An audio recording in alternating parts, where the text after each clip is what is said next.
तो मैं जंगल में हूँ फ़िलहाल में, तो आपको यहाँ का नज़ारा दिखाता हूँ। ये है मेरा बैल चल रहा है उधर, और मैं जंगल की सबसे ऊपरी सतह पर हूँ। और देखिए यहाँ से नज़ारा कुछ और ही अलग ही मज़ा आ रहा है देखने में। तो देखिए दोस्त, मैं जंगल के सबसे ऊंची सतह पर हूँ। ये रहा मेरे गांव का जंगल। सो प्लीज़ गाइस, हमें सपोर्ट करें जिससे कि हम आपको अच्छे अच्छे कंटेंट लेकर आए।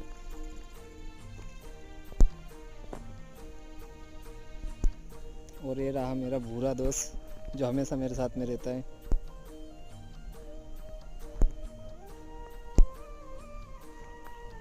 और नीचे भी वो चल रहे हैं बैल, वो देखिए।